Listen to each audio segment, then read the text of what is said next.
Yes, Your Grace is Game of Thrones meets Papers, Please. That's the review. So long, everyone. Bye. Doi.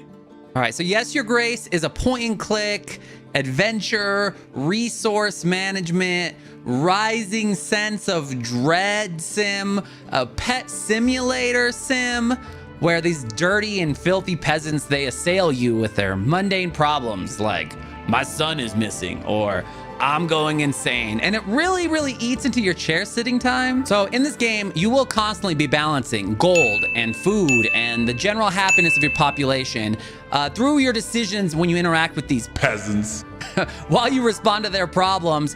But you'll also be making these decisions while knowing that there's basically 9 billion soldiers coming to Dothraki the fuck out of your entire family. And I say Dothraki because this game really does shamelessly rip off Game of Thrones, but like, you know, in a good way.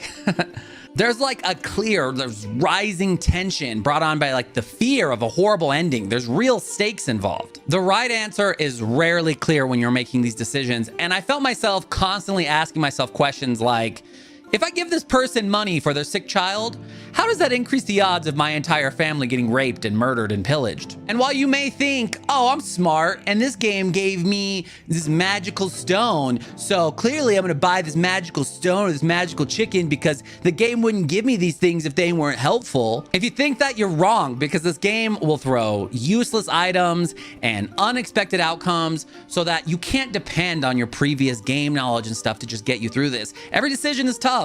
There were multiple times I had to get up from my chair, pace around the room, discuss it with my wife, consult my magic 8-ball, only to come back, click a button, and immediately regret my decision. And while your family is mostly just annoying to begin the game does have a real beating heart that causes you to invest in your family as characters.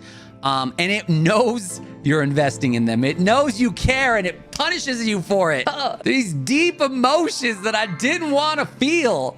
I really did shed a manly tear at the end of this game. And these emotions, by the way, are complemented by a solid and emotional, a medieval Celtic-y type soundtrack.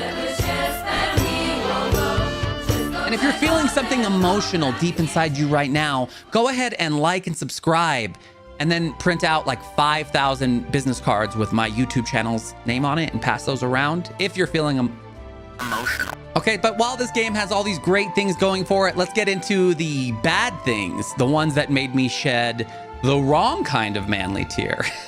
Yeah, there's the minor annoyances, right? There's some poor design choices. There's this messy, kind of unclear interface.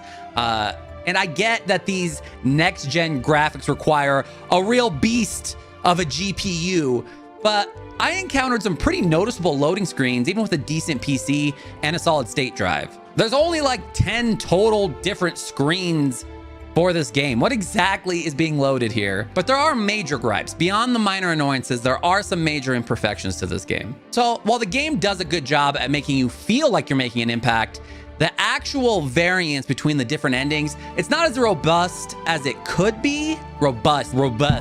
Why do I struggle so much with saying robust? The endings aren't as robust as they could be. Clear, impactful outcomes and consequences to your decisions, they're actually a little too rare for a game like this, especially when you compare it to some other similar politic power games like Papers, Please. And even after beating it and seeing that there were multiple endings available to me that I didn't see yet, it felt to me like there wasn't enough of a reward for me to go back and replay the game anyways. If you're like me and you didn't see enough of a reason to go back and replay the whole game to get a not that different ending, then you're only going to get about 30 hours of gameplay out of this game. And this really is the main thing that keeps it a good game from being a great game. This is a game about decisions, and it doesn't feel all the time like your decisions did anything.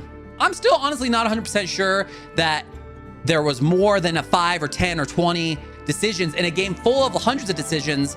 I'm not sure that more than 5 or 10 actually changed the outcome of the game. But while this game isn't perfect, did the story engross me in a deep and satisfying way? Yes. Did I vent to my wife about the betrayals from some real dicks I encountered in this game? Yes. Did I cry at the end? Maybe. Could you see me cry at twitch.tv/DrDroo? Probably. You probably could.